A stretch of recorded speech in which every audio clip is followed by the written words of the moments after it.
കാസർഗോഡ് മുസ്ലിം പേരുള്ളവർ അങ്ങനെ ജയിച്ചു, ഹിന്ദു പേരുള്ളവർ ഇങ്ങനെ ജയിച്ചു.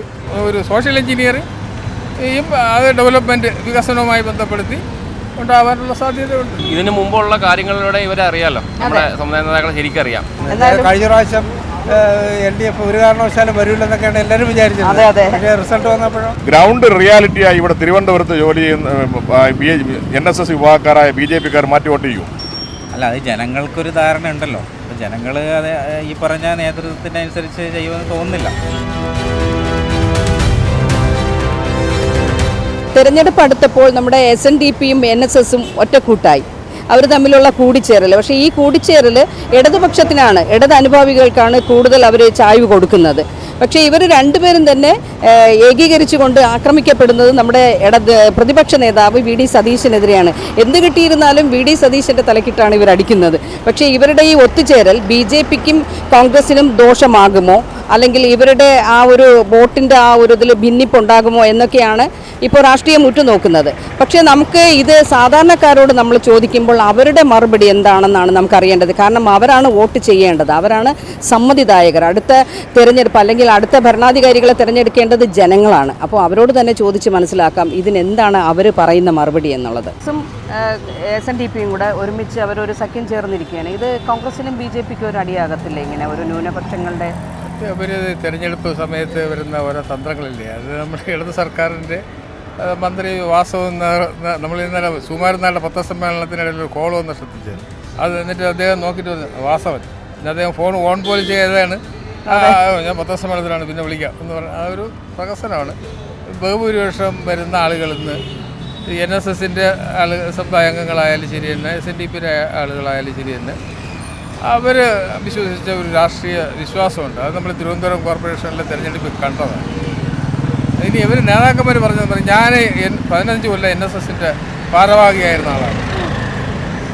പക്ഷേ സുകുമാരൻ നായർ പറഞ്ഞെന്ന് പറഞ്ഞാൽ ഞാൻ വോട്ട് പറയുന്നിടത്ത് ചെയ്യില്ല, എനിക്ക് എൻ്റെതായ രാഷ്ട്രീയ വിശ്വാസം വ്യക്തിപരമാണ്. അതുപോലെ തന്നെയാണ് എല്ലാ ഇപ്പം CPM-ൽ വിശ്വസിക്കുന്ന നായർ CPM-നെ ചെയ്യും, SNDP-ക്കാരൻ അങ്ങനെ ചെയ്യും. അതൊരു വിശ്വാസമാണ്. പിന്നെ രാഷ്ട്രീയമായ അഭിപ്രായ വ്യത്യാസങ്ങൾ വരും. ഇപ്പം തന്നെ ഈ സർക്കാരിൻ്റെ പിന്നെ ഭരണപരമായ നടപടികൾക്കെതിരെ ഒരു വികാരമുണ്ട്. തീർച്ചയായിട്ടും പാർട്ടിക്കുള്ളിലുണ്ട്. അതുകൊണ്ട് അത് നമ്മൾ കാണില്ലേ, റജി ലൂക്കോസ് അടക്കമുള്ള അവരുടെ വളരെ ശക്തനായ വക്താക്കൾ വരെ പറഞ്ഞതും നമ്മൾ കേട്ടതാണ്. അദ്ദേഹം പറഞ്ഞത് എന്ത് പറയാണ്, നമുക്ക് കാസർഗോഡ് മുസ്ലിം പേരുള്ളവർ അങ്ങനെ ജയിച്ചു, ഹിന്ദു പേരുള്ളവർ ഇങ്ങനെ ജയിച്ചു, മതേതരത്വത്തിന് വേണ്ടി പറയുന്ന CPM-ന് ഒരു വോട്ട്, ഇതൊക്കെ പക്വതയുള്ള ഒരു രാഷ്ട്രീയക്കാരൻ പറയുന്നതാണോ? അതെ. അപ്പം അതുകൊണ്ട് ആളുകളൊന്നും പണ്ടന്മാരൊന്നുമില്ല, എല്ലാവർക്കും നന്നായി, പ്രത്യേകിച്ചും കേരളീയർ നന്നായി രാഷ്ട്രീയ വിശകലനം ചെയ്യാൻ അറിയുന്നവർ തന്നെയാണ്. അതുകൊണ്ട് ഇവരുടെ ഈ ഇതിനെ ഒരു പ്രഹസനം എന്താ പറയാക്കൂ. തെരഞ്ഞെടുപ്പ് എടുക്കുമ്പോൾ R. ശങ്കറും മന്നത്തിൻ്റെ ഒക്കെ കാലത്ത് നമ്മൾ അവർ തുടങ്ങിയതാണ് ഈ ഹൈന്ദവ ഐക്യം. അതൊന്നും പ്രാവർത്തിയാക്കാൻ പാടില്ല, അത് അവർ തന്നെ പൊളിക്കും. ഇതാരാണോ ഇതിന്റെ എല്ലാ സൂത്രധാരൻ അവർ തന്നെ അവർക്ക് ആവശ്യം കഴിയുമ്പോൾ ഇത് പൊളിക്കും. അത് തീർച്ചയാണല്ലോ, അത് നമ്മൾ കാണുന്നുണ്ട്, തർക്കമില്ലാത്ത കാര്യമാണ്. അതുകൊണ്ട് ഇതിലൊന്നും ആളുകൾ വീഴില്ല. എന്തായാലും വരുന്ന തെരഞ്ഞെടുപ്പിൽ BJP-ക്ക് ഒരു പ്രതിപക്ഷത്ത് വരുമെന്ന് തോന്നുന്നുണ്ടോ? BJP അങ്ങനെ വരില്ലോ, അവർ പ്രതീക്ഷിക്കുന്ന ഒരു സാന്നിധ്യം നിയമസഭയിൽ ഉണ്ടാക്കാവുന്ന കഴിയുള്ളൂ. ഒരു അല ഉണ്ടാക്കാൻ സാധിക്കും. പിന്നെ ഇനിയിപ്പോൾ 23-ാം തീയതി പ്രധാനമന്ത്രി വന്നിട്ട് പോകുമ്പോൾ എന്താണ് അതിന്റെ ആഫ്റ്റർ എഫക്ട് എന്ന് എന്തായാലും മാറ്റം പ്രതീക്ഷിക്കുന്നില്ല. മാറ്റം ഉണ്ടാവും. പ്രധാനമന്ത്രി വന്നിട്ട് പോകുമ്പോൾ കുറച്ച് മാറ്റം ഉണ്ടാവും. കാരണം അദ്ദേഹം കുറെ പിന്നെ വേറൊരു ഉദാഹരണം നമ്മുടെ മുമ്പിലുണ്ട്. ആദ്യമായിട്ട് ഗുജറാത്തിലെ അഹമ്മദാബാദ് കോർപ്പറേഷനാണ് BJP പിടിക്കുന്നത്. അന്ന് നരേന്ദ്രമോദി നമുക്കാർക്കും അറിഞ്ഞു പോലും കൂടായിരുന്നു. അതിൻ്റെ അതേപോലുള്ള ഒരു രാഷ്ട്രീയ എഞ്ചിനീയറിംഗ്, ഒരു സോഷ്യൽ എഞ്ചിനീയറിംഗ് അത് ഡെവലപ്മെൻറ്റ് വികസനവുമായി ബന്ധപ്പെടുത്തി ഉണ്ടാവാനുള്ള സാധ്യതയുണ്ട്. കാരണം എന്തായാലും ഒരു മാറ്റം ഉണ്ടാകും, തീർച്ചയായും ഉണ്ടാകും. BJP നിയമസഭയിൽ പിന്നെ നല്ലൊരു ശക്തി, അവഗണിക്കാനാവാത്ത ശക്തിയായി. എത്ര സീറ്റ് പിടിക്കുമെന്നൊരു ഉദ്ദേശം? എൻ്റെ ഒരു ഉദ്ദേശത്തിലൊരു 7 സീറ്റാണ് ഞാൻ കണക്കുകൂട്ടുന്നത്. കൃത്യമായിട്ട് നമുക്ക് വട്ടിയൂർക്കാവ് നിയമം കിട്ടുമെന്നുള്ളത് ഉറപ്പാണല്ലേ? പിന്നെ എല്ലാം ഉറപ്പിച്ച് പറയാക്കില്ല. കാരണം അവസാനം ഇതിന്റെ വേറൊരു അടി എടുക്കേണ്ടത് നിങ്ങൾക്കറിയാലോ എന്താണെന്നുള്ളത്. അപ്പോൾ BJP ജയിക്കുന്ന സാഹചര്യം വരുന്ന സമയത്ത് അവർ രണ്ട് കൂട്ടരും ഉണ്ടാവും. ചില മത ന്യൂനപക്ഷങ്ങളുടെ ഒരു പിന്നെ ഏകീകരണം ഉണ്ടാവും. അത് നമ്മൾ പിന്നെ ഇപ്പോൾ അടുത്തുള്ള ഞാൻ താമസിക്കുന്ന കല്ലിയൂർ പഞ്ചായത്തിലാണ്. അവിടെ BJPക്ക് 10 മെമ്പർമാരുണ്ട്. എൻ്റെ ഭാര്യയും അവിടെ 5 വർഷക്കാലം പിന്നെ BJP മെമ്പറായിരുന്നു, സ്റ്റാൻഡിംഗ് കമ്മിറ്റി ചെയർമാൻ ആളാണ്.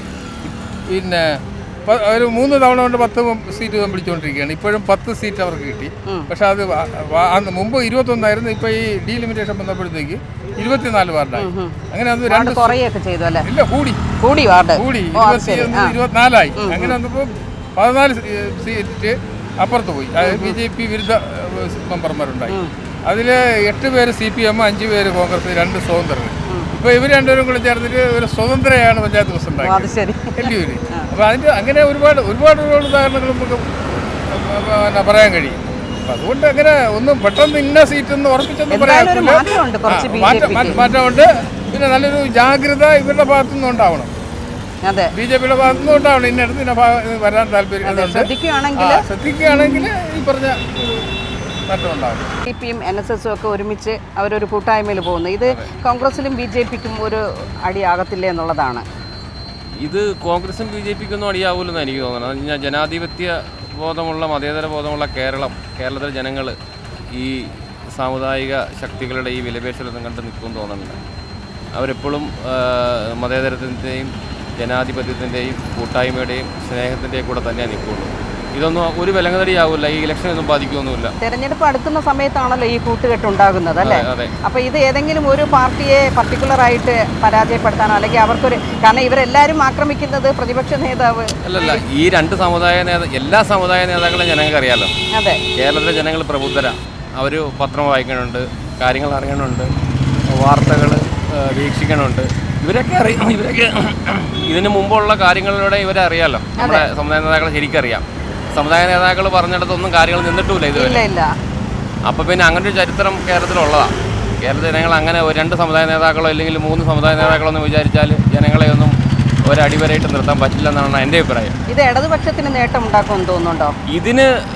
ഇതെന്തായാലും ഇത് തീക്കൊള്ളി കൊണ്ടുള്ള തലചൊറിച്ചിലാണ്. ശരിക്കും കേരളം വളരെ വർഗീയമായിട്ട് വടക്കേ ഇന്ത്യയൊക്കെ പോലെ ചിന്തിച്ച് തുടങ്ങുന്നൊരവസ്ഥയിലെത്തി.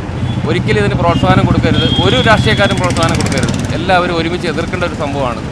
ഈ വർഗീയ പരാമർശങ്ങൾ, വർഗീയ വിഷം സമൂഹത്തിലോട്ട് ചീറ്റുന്ന തരത്തിലുള്ള എല്ലാ നടപടികളും എല്ലാവരും അതിനെ പ്രതിരോധിക്കണം. നമ്മുടെ എല്ലാ മുഖ്യധാരാ രാഷ്ട്രീയ പാർട്ടികളും. പക്ഷെ നമ്മുടെ ഭരണപക്ഷം അവരെ അനുകൂലിച്ചുകൊണ്ടല്ലേ നിൽക്കുന്നത്. അതൊക്കെ അവർ ചിന്തിക്കണം. എന്തായാലും ഇതൊക്കെ ജനങ്ങൾ കാണുന്നുണ്ട്, ഞങ്ങൾക്കറിയാം. ജനങ്ങളൊരു വിലയിരുത്തൽ നടത്തും.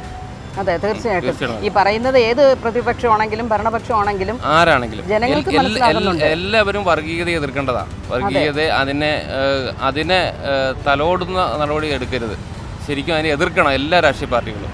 വരുന്ന തെരഞ്ഞെടുപ്പിൽ BJP എങ്ങാനും പ്രതിപക്ഷത്ത് വരുമെന്ന് തോന്നുന്നുണ്ടോ? ഒരിക്കലും BJP ആയിട്ടില്ല. ഇല്ല. UDF വരുമെന്ന് തോന്നുന്നുണ്ടോ? UDF വരുമെന്ന് തോന്നുന്നുണ്ട്. പ്രതിപക്ഷത്തല്ല, ഭരണപക്ഷത്ത് വരാൻ UDFനാണ് ഇപ്പോഴും സാധ്യത കൂടുതൽ.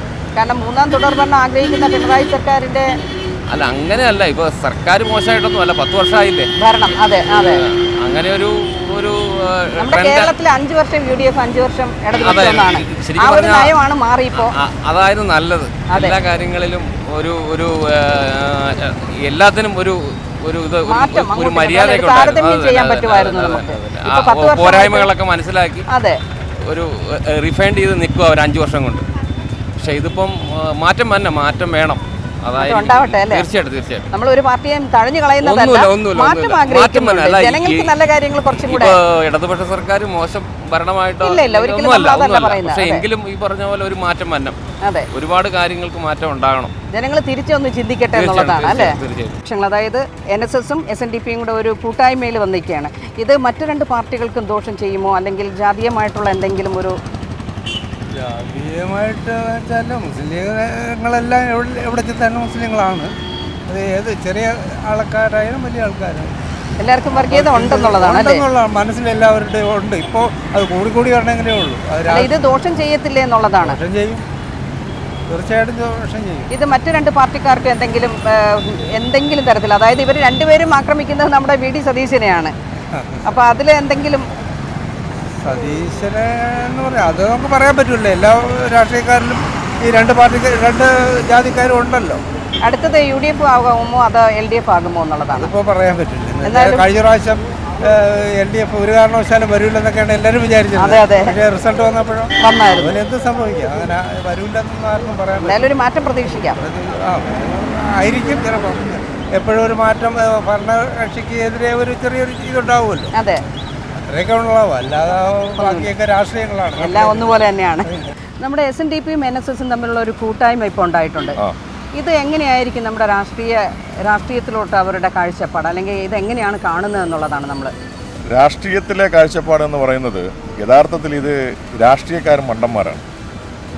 കാരണം കേരളത്തിലെ ജനത എന്ന് പറയുന്നത് പ്രബുദ്ധതയുള്ള ജനതയാണ്. തീർച്ചയായിട്ടും ഏതെങ്കിലും ഒരു മതവിഭാഗത്തിൻ്റെ അല്ലെങ്കിൽ ജാതി വിഭാഗത്തിൻ്റെ നേതാവ് പറയുന്നതനുസരിച്ച് വോട്ട് ചെയ്യുന്ന ജനവിഭാഗം അപൂർവമായിട്ട് 1000 വോട്ടർമാരെ എടുത്താൽ ചിലപ്പോൾ ഒരാളോ രണ്ടുപേരൊക്കെ ഉണ്ടാവും. കേരളത്തിൻ്റെ ചരിത്രം നമ്മൾ പരിശോധിച്ച് നോക്കിയാൽ തന്നെ ഈ കേരളത്തിലെ ജനത രാഷ്ട്രീയം നോക്കി പ്രബുദ്ധത പഠിച്ച് വോട്ട് ചെയ്യുന്നവരാണ്. ഇപ്പോൾ SNDPയുടെയോ NSSൻ്റെയോ നേതാക്കൾ പറഞ്ഞാൽ വോട്ട് ചെയ്യുന്നവരല്ല കേരളത്തിലെ 99.99% ജനങ്ങളും. കാരണം ഇപ്പോൾ NSSൻ്റെ നേതൃത്വത്തിലിരിക്കുന്ന ബഹുമാനായ നാരായണ പണിക്കർ സാർ പറയുകയാണ്, നാളെ അടുത്ത് വരുന്ന തെരഞ്ഞെടുപ്പിൽ ഒരു പാർട്ടിക്ക് വോട്ട് ചെയ്യണമെന്ന് പറഞ്ഞാൽ ഗ്രൗണ്ട് റിയാലിറ്റിയായി ഇവിടെ തിരുവനന്തപുരത്ത് ജോലി ചെയ്യുന്ന NSS വിഭാഗക്കാരായ BJPക്കാർ മാറ്റി വോട്ട് ചെയ്യും, CPMമാർ മാറ്റി വോട്ട് ചെയ്യില്ല, കോൺഗ്രസ്സുകാർ മാറ്റി വോട്ട് ചെയ്യില്ല. പിന്നെ എന്താ? അതുപോലെ SNDP വിഭാഗത്തിലെ അവർ പറയുകയാണ്, SNDPയുടെ ജനറൽ സെക്രട്ടറി ബഹുമാനായ വെള്ളാപ്പള്ളി നടേശൻ പറയുകയാണ്, നാളെ വോട്ട് അടുത്ത് വരുന്ന തെരഞ്ഞെടുപ്പിൽ നിങ്ങൾ മുഴുവൻ ആളുകൾ ഇന്ന ആളിന് വോട്ട് ചെയ്യണമെന്ന് പറഞ്ഞാൽ അങ്ങനെ വോട്ട് ചെയ്യുന്ന ഒരു CPMകാരനായ SNDPക്കാരന് വോട്ട് ചെയ്യില്ല, കോൺഗ്രസ്സുകാരനായ SNDPക്കാരന് അവർക്ക് വോട്ട് ചെയ്യില്ല. പക്ഷേ രാഷ്ട്രീയക്കാർ ഞങ്ങൾക്ക് അനുകൂലമാകുമെന്ന് കരുതിക്കൊണ്ട് ഇവരെ അമിതമായി പ്രോത്സാഹിപ്പിക്കുന്നത് കൊണ്ടാണ് ഇങ്ങനെ ഇവർ ഭയക്കുന്നു. തെരഞ്ഞെടുപ്പിൽ മത്സരിക്കാൻ ആഗ്രഹിക്കുന്ന ഒരു പക്ഷേ ഞാൻ തോറ്റുപോകുമോ ജയിച്ചു പോകുമോ അല്ല ഞാൻ തോറ്റുപോകുമോ എന്നുള്ള ഭയമാണ് ഇവരോട് ഇത് തോന്നുന്നതെന്നാണ് എനിക്ക് മനസ്സിലാക്കാൻ കഴിയുന്നത്. വ്യക്തമായ രാഷ്ട്രീയമുള്ളവരാണ് കേരളത്തിലെ 90% ജനങ്ങളും. അവർ ഈ പറയുന്ന മതസംഘടന കാന്തപുരമോ അതല്ലെങ്കിൽ ഇതുപോലെ സമസ്തയോ അതല്ലെങ്കിൽ അങ്ങനെയൊന്നും പറഞ്ഞാൽ അവർക്കൊരു വിശ്വാസം വോട്ട് ചെയ്യില്ല. പക്ഷേ അത് ഈ രാഷ്ട്രീയക്കാർ അമിതമായി ഇവരോട് വിധേയത്വപ്പെടുന്നത് കൊണ്ടാണ് ഇങ്ങനെ വാർത്തകൾ വരുന്നത്. ബഹുഭൂരിപക്ഷം ഈ മത നേതൃത്വത്തിൽ ഇരിക്കുന്നവരുടെ വാർത്തകൾ, ചാനൽ വാർത്തകൾ കൊടുക്കാതിരുന്നാൽ അതോടെ തീരും. തീർച്ചയായിട്ടും അതാണ് എൻ്റെ ഒരു വിശ്വാസം. സാധാരണക്കാരന് ഇപ്പോൾ വോട്ട് ചെയ്യുന്ന വെച്ചാൽ നോക്കുന്ന വെള്ളക്കരം, വീട്ടുകരം, ബസ് ചാർജ്, നിത്യോപയോഗ സാധനങ്ങളുടെ വില, പിന്നെ ഇപ്പോൾ സർക്കാർ ജീവനക്കാരനെ സംബന്ധിച്ചാണ് അവന് ലീവ് സറണ്ടർ, പിന്നെ പങ്കാളിത്ത പെൻഷൻ വിഷയം, ഇങ്ങനെയൊക്കെ നിരവധിയായ വിഷയങ്ങളിലൂടെ അവൻ നോക്കുന്നത്. ജീവിക്കാൻ ജനജീവിതം എങ്ങനെ ആരാണോ മുന്നോട്ട് കൊണ്ടുവരാൻ കഴിയുന്നത് അവർക്ക് അനുകൂലമായ ജനങ്ങൾ വോട്ട് ചെയ്യും. അതാണ് എൻ്റെ ഒരു കാഴ്ചപ്പാട്. തമ്മിൽ ഒരു കൂട്ടായ്മ വന്നിട്ടുണ്ട്. ഇത് രാഷ്ട്രീയത്തിന് എന്തെങ്കിലും, കാരണം ഇവർ രണ്ടുപേരും ആക്രമിക്കുന്നത് നമ്മുടെ പ്രതിപക്ഷ നേതാവിനെയാണ്. അപ്പോൾ അത് എന്തെങ്കിലും ഒരു പ്രതിഫലനം അതിലുണ്ടാകുമോ എന്നുള്ളതാണ്. അത് പിന്നെ എന്തായാലും അത് നമുക്ക് കാത്തിരുന്ന് കാണാം. കാരണം അങ്ങനെ വലിയൊരു ഇമ്പാക്റ്റ് ഉണ്ടാവും തോന്നുന്നില്ല. അല്ല, ഇവർ രണ്ടുപേരും ഒരുമിച്ച് കോൺഗ്രസിനെയാണ് എതിർ ഭാഗത്ത് കാണുന്നത്. അപ്പോൾ ഈ വരുന്ന തെരഞ്ഞെടുപ്പിൽ അതിലെന്തെങ്കിലും ഒരു അത് ജനങ്ങൾക്കൊരു ധാരണ ഉണ്ടല്ലോ. അപ്പോൾ ജനങ്ങൾ അത് ഈ പറഞ്ഞ നേതൃത്വത്തിൻ്റെ അനുസരിച്ച് ചെയ്യുമെന്ന് തോന്നുന്നില്ല. അവരുടേതായ രാഷ്ട്രീയ നേതാവും അങ്ങനെ പൊതുവായ കഴിഞ്ഞ സർക്കാരിനെ വിലയിരുത്തിയിട്ടേ അവർ ചെയ്യുള്ളൂ എന്നാണ് മനസ്സിലാക്കാൻ സാധിക്കുന്നത്. നമ്മുടെ വിലയിരുത്തൽ അങ്ങനെയാണ്. വരുന്ന തെരഞ്ഞെടുപ്പിൽ UDF ഭരണപക്ഷത്തിൽ വരുമെന്ന് തോന്നുന്നുണ്ടോ? അത് തോന്നുന്നു, നമ്മൾ പ്രതീക്ഷിക്കുന്നു. 100% ഉറപ്പൊന്നുമില്ല. പ്രതീക്ഷിക്കുന്നു. നല്ല പ്രതീക്ഷയുണ്ട്.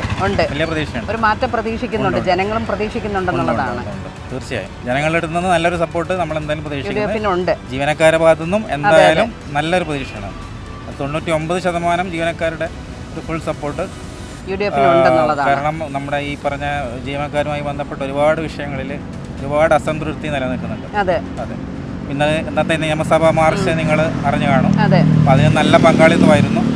അപ്പോൾ അതുകൊണ്ട് തന്നെ ഇതെല്ലാം തെരഞ്ഞെടുപ്പിൽ വോട്ടായി മാറുമെന്ന് എല്ലാം തീർച്ചയായിട്ടും വിശ്വസിക്കുന്നുണ്ട്. കാരണം അത് പഞ്ചായത്ത് ഈ വരുന്ന കഴിഞ്ഞു പോയ പഞ്ചായത്ത് തെരഞ്ഞെടുപ്പിൽ നല്ലൊരു മാറ്റം കാണാൻ സാധിച്ചു. പ്രത്യേകിച്ച് ഗ്രാമപഞ്ചായത്തുകളിലടക്കം 150 സീറ്റിലധികം വ്യത്യാസം ഉണ്ടായി. അപ്പോൾ അതുകൊണ്ട് തന്നെ എല്ലാവരും പ്രതീക്ഷയിലാണ്. നിയമസഭയിൽ തീർച്ചയായും പ്രതീക്ഷയിലാണ്. പ്രത്യേകിച്ച് ജീവനക്കാരുടെ കാര്യം നമുക്ക് തീർത്ത് പറയാൻ പറ്റും. കഴിഞ്ഞ 5-8 വർഷമായിട്ട് സറണ്ടർ ഇല്ല. പിന്നെ DAയുടെ കാര്യം വളരെ പരിതാപകരമാണ്. അനുവദിച്ച DAക്ക് തന്നെ കുടിശ്ശികയില്ല. അതുപോലെ മറ്റ് ആനുകൂല്യങ്ങളൊന്നും തന്നെ ഇടക്കാല ആശ്വാസമോ അതുപോലെ പിന്നെ ശമ്പള പരിഷ്കരണം കഴിഞ്ഞിട്ട് 1.5 വർഷം കഴിഞ്ഞു, ഇപ്പോഴും അതിൻ്റെ യാതൊരു നടപടിയും ഉണ്ടായിട്ടില്ല. ഇത്തരം കാര്യങ്ങളിൽ ജീവനക്കാരെ പരിപൂർണ്ണ UDFൽ നിന്ന് നമുക്ക് നല്ലൊരു മാറ്റം തീർച്ചയായും പ്രതീക്ഷിക്കുന്നുണ്ട്. അത് പ്രതിപക്ഷ നേതാവ് പല സന്ദർഭങ്ങളിൽ പറഞ്ഞിട്ടുണ്ട്. നഷ്ടപ്പെട്ടു പോയ ആനുകൂല്യങ്ങളെല്ലാം തിരിച്ച് തരും. പിന്നെ UDF സർക്കാർ അത് ജീവനക്കാർക്ക് നൽകും എന്ന് പിന്നെ UDF അനുകൂല സംഘടനകളുടെ വേദികളിൽ പ്രഖ്യാപിച്ചിട്ടുണ്ട്, പറഞ്ഞിട്ടുണ്ട്. അതുകൊണ്ട് തീർച്ചയായും നമ്മൾ ശുഭപ്രതീക്ഷയിലാണ്. സർക്കാർ ജീവനക്കാർ എല്ലാവരും വരട്ടെ, അല്ല UDF വരട്ടെ എന്നുള്ളത്.